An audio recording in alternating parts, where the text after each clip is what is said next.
A truth she hopes you never learn. Opening. Have you ever noticed how easily a man loses himself in the idea of her? Not the woman herself, but the idea, the smile, the softness, the subtle approval that feels like oxygen to a man who's been suffocating in silence. You think this is love, but it's not. It's dependency, and it begins the very moment you confuse her presence with your purpose. This isn't a love story. This is your wake-up call. Because here, on the Soul of Life channel, we don't deal in fantasies. We deal in truths, hard, clear, and unshakable. We speak to the man who's done with performance and ready to reclaim what the world told him to surrender: his clarity, his boundaries, his dignity. So if you're looking for comfort, you may want to click away. But if you're ready to understand why you've been lost in her gaze while forgetting your own name, stay. What you're about to hear might offend you, but it will also free you. Part 1. You were made to orbit truth. You were not made to orbit her. You were made to orbit truth. That is not a poetic metaphor. It's a call to alignment. Socrates didn't hate women. He didn't worship them either. He refused to bow to illusion, whether it were a crown or a smile. He saw the trap in both extremes: the man who resents her for his failures, and the man who exalts her to escape his own emptiness. Both are lost. Both are blind. Because a man who doesn't understand himself will never understand a woman. And what he doesn't understand, he either tries to control or becomes controlled by. That's what most men today don't see. You say she distracted you. She pulled you off your path. She changed. She grew cold. But let's be honest, there was no path to pull you from. You had no direction before her, no mission, no discipline, just longing disguised as love. She didn't derail your purpose. You never built one. She just walked into a house without a foundation, and the storm did what storms do. Still, you think the answer is to give more. Be sweeter, work harder, apologize for your ambition, shrink yourself so she feels bigger. And maybe, then, maybe, she'll stay. But women don't fall for sacrifice. They fall for sovereignty. Not ego, not control, but inner structure. A man who doesn't collapse under pressure. A man who doesn't chase, but invites. Who doesn't beg, but leads. And if you don't have that yet, don't fake it, build it. Because she's not watching how much you give. She's watching what you're willing to give up just to be chosen. And when you give up yourself, she sees it, not as devotion, but as weakness. Part 2. The submission behind the smile. Because deep down, she is not looking for a man who worships her. She's looking for a man who does not need to. She wants to feel your presence, not your dependence. She wants to lean on your strength, not carry your identity. So ask yourself, why does her silence make you nervous? Why does one cold glance send your whole world spinning? Why do her moods have more power over your confidence than your principles do? That's not love. That's submission, but not the kind built on trust or devotion. This is the kind that grows in the shadows of fear. Fear of being left, fear of being unseen, fear of facing the truth that you never built your soul to stand alone. And when fear governs your relationship, you don't love her, you obey her, you adapt, you mold, you shrink, you start to speak in ways she likes, dress in ways she'll praise, dream only dreams that include her. And the moment she feels that your axis bends to win her presence, she can no longer trust your center. Because if your masculinity is only alive when she's looking, it isn't real. Strength that depends on her smile is not strength, it's performance. It's self-betrayal. You think she'll love you for it, but she won't. Because love does not thrive in desperation. It thrives in clarity. And if you are floating, unsure of who you are without her, then life, her life, your life, will blow you in any direction. Because a man without direction is not attractive. He is unstable. And what she needs is gravity. What she respects is a man who moves with purpose, with or without her applause. Part 3. Stop building leashes. You think you're being romantic. You think you're showing devotion. But what she sees is a man who can't hold his frame. A man who's willing to negotiate his backbone just to keep her warm at night. She may not say it out loud. She may even smile, touch your arm, and whisper sweet things to keep the comfort going a little longer. But inside, she's already gone. Because once a woman senses that your sense of self is for sale, she stops seeing you as a man and start seeing you as a risk. You've made her your compass, and the moment you do that, you force her to carry a weight she was never built to hold. She can be your partner, she can be your inspiration, but she cannot be your foundation. That's your job. Your values must be non-negotiable. Your mission must remain intact, whether she stands beside you, walks ahead, or walks away. Because if you compromise your core every time you fear losing her, then you were never leading the relationship to begin with. You were just following her emotions, hoping she wouldn't notice. But she always notices, not consciously, instinctively. And that instinct tells her something cold and hard. This man is not safe, not dangerous, not abusive, just unstable, emotionally brittle, spiritually hollow. And nothing repels the feminine more than a man who cannot hold himself upright in the storm. So if her silence shakes you, if her disapproval unravels you, if her absence makes you forget who you are, then the work isn't about understanding her. The work is about remembering you. Because until you know who you are without her, you'll keep collapsing the moment she pulls away. And she will, not to break you, but to see if there's anything solid underneath your skin. Part 4. It was never rejection, it was revelation. That's the test most men fail. Not because women are cruel, but because nature is honest. She pulls back, not to punish, but to measure. She challenges, not to dominate, but to reveal. And what she's looking for isn't perfection, it's presence. A man who doesn't flinch when affection fades. A man who doesn't chase when energy shifts. A man who doesn't beg when the room grows quiet. Because that silence, that moment when she withdraws her warmth, it's not rejection, it's revelation. It shows her, and it shows you, whether your confidence was real or just borrowed from her attention. If you lose your fire the moment hers dims, then what you had wasn't a flame, it was a reflection, and reflections don't last. You think love is earned by proving yourself, by doing more, by always being available, by showing her that you'll never leave. But here's the irony she'll never say out loud. She can't trust a man who can't leave, because if you can't walk away, she knows you're not standing on anything solid, and she knows she could destroy you, whether she means to or not. And no woman wants to hold that kind of power. It doesn't make her feel safe. It makes her feel trapped with a man she has to constantly manage, soothe, and regulate. That is not love. That is emotional babysitting. So ask yourself, are you building a bond? Or are you building a leash, one that ties your self-worth to her moods? Because if your soul only feels steady when she's near, you're not in a relationship. You're in a dependency cycle. And cycles don't create love. They create exhaustion. So the question isn't, how do I get her to stay? The question is, what kind of man am I becoming if she does? Part 5, your posture is louder than your promises. That's the real shift. When you stop asking, how do I keep her? And start asking, am I even someone worth keeping? Because if you haven't built a life that stands with or without her, then you're not loving from fullness. You're bargaining from lack. You want her to admire you? Then be a man who doesn't bend at every test. You want her to trust you? Then show her your emotions don't dictate your direction. You want her to respect you? Then respect yourself first, enough to hold your frame, even when she's pulling you to lose it. Because here's what no one tells you. Her tests don't stop when she chooses you. They begin, not to manipulate, but to verify. Is this man real? Can he lead? Can he withstand pressure without crumbling? Can he hold clarity when I bring chaos? She may not even know she's doing it, but her nature is wired to sense truth, your truth, and she will unconsciously push to see where the mask slips. If you fold under that pressure, she won't hate you. She'll just feel something shift, something sacred and irreversible. Her body may still be close, but her soul will start to pull away, because now she no longer sees a man. She sees a mirror, reflecting only what she needs, not who he is. And without substance, no woman can stay devoted. Not because she's cold, but because devotion requires gravity. And gravity doesn't come from charm, it comes from center. So stop trying to be irresistible. Start being immovable. Let your peace be louder than your performance. Let your direction be stronger than her doubt.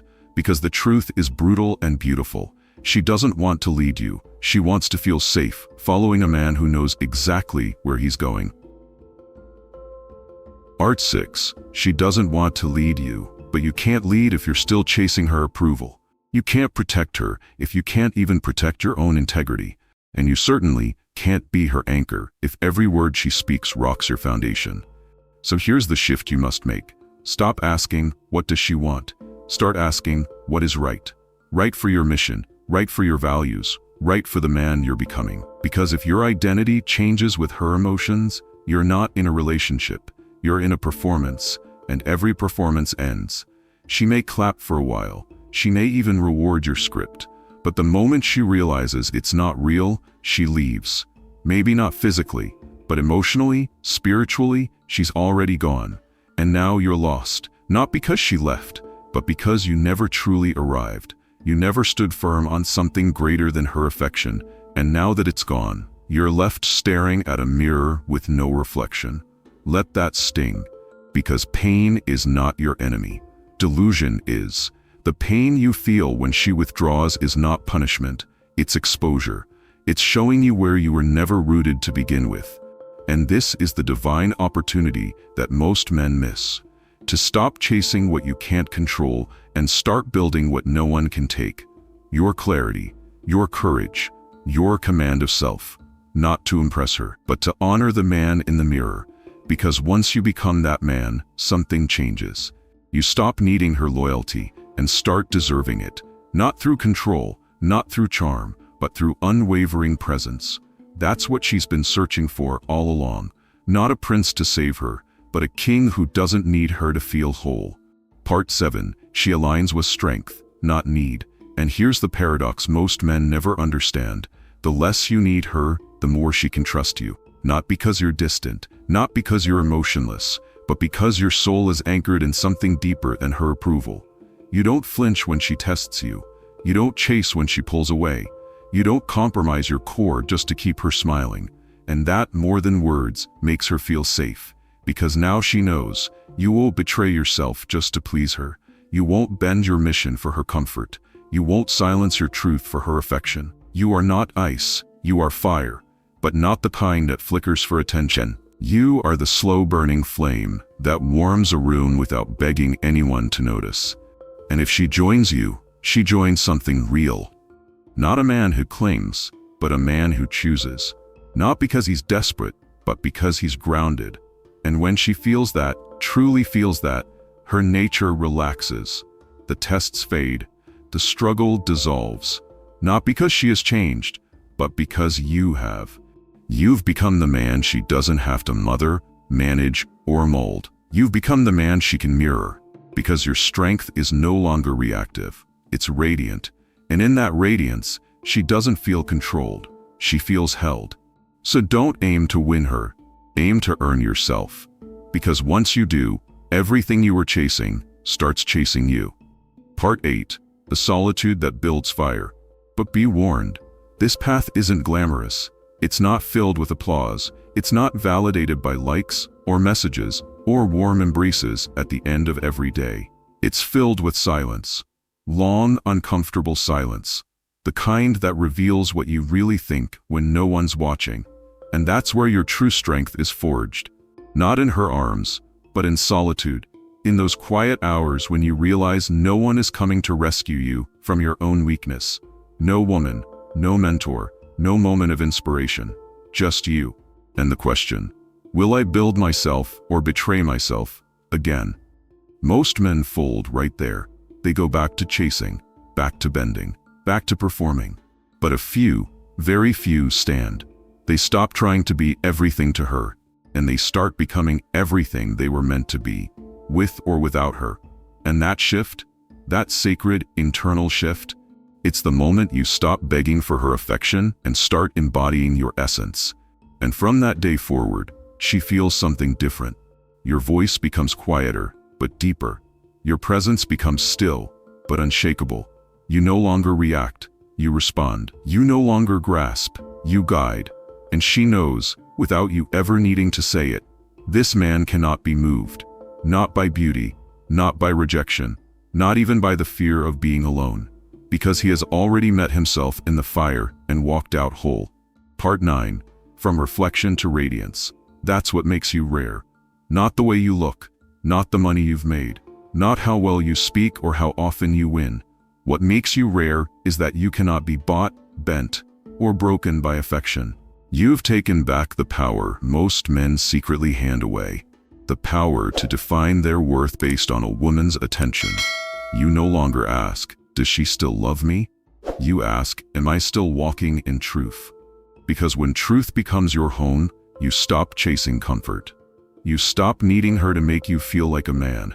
You are a man, with or without her kiss, with or without her loyalty. That's when she sees you, fully. Not as a project, not as a prize, but as a presence. And that presence does something words never could. It grounds her, it calms her, it gives her permission to soften, to surrender.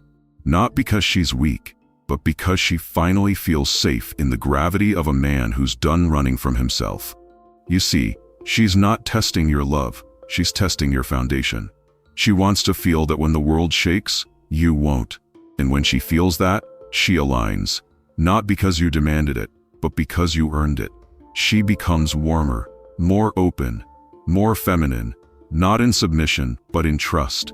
Not because you forced her into it, but because your presence gave her something the world never could, certainty. Not in her, but in you. Part 10, she was never the destination. So now you see it. It was never about her. It was never about the text she didn't reply to, the affection she pulled back, the warmth that faded too soon. It was about you, the part of you that never stood on solid ground, the part that searched for identity in her eyes because you hadn't yet claimed your own reflection. You thought love would complete you. But real love doesn't complete. It complements, and it only finds those who are already whole. You thought devotion would win her, but devotion without direction becomes desperation, and no woman can trust a man who clings instead of leads. You thought being the nice guy was the answer, but niceness without boundaries is just a mask for fear, and what she's searching for is not a mask. She wants the man underneath, the one who stands when tested, who speaks with weight, who loves with clarity, not confusion. That's what she'll follow. Not your flowers, not your poetry, not your promises, but your posture. So stop wondering how to impress her. Start wondering how to stop betraying yourself. That's the shift. That's where your power returns. Not in changing her mind, but in changing your standard. Not in reading her moods, but in reading your mission. And when that shift locks in, she will feel it.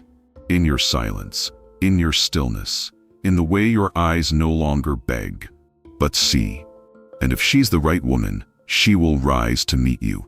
Not to complete you, but to walk beside the man who no longer disappears. Conclusion. So now you know. She was never the destination. She was the mirror, the one placed in your path not to define you, but to reveal where you had yet to be defined. You kept asking, what does she want? But the better question, the necessary question, was always, who am I when no one is watching? Because when you become the man who no longer needs her to see you, she sees you. Not the version you performed, but the man you've refined, in solitude, in discipline, in silence. She is not your anchor, she is the tide. You were made to be the mast. To hold fast when the waves rise, to remain upright, not because it's easy, but because falling is no longer an option. And when you stop orbiting her, you begin to orbit truth, and that's when the weight lifts. Not because the world gets lighter, but because you finally remember the strength that's always been yours to carry. At Soul of Life, we're not here to tell you what sounds good. We're here to speak what is good, to hold a mirror to the man you forgot you could be. So if this message found you in a quiet hour, in that ache only be honest feel, then take this as your signal. Rise, not to chase her, not to fight her, but to meet yourself fully, without apology, without disguise, without need. And if this spoke to you, share it. Let it echo in the hearts of men still wandering. Like, subscribe, leave your mark in the comments, not to feed the algorithm, but to feed the fire. Your return to truth begins here. Be the man who doesn't move when tested. Be the man who stands,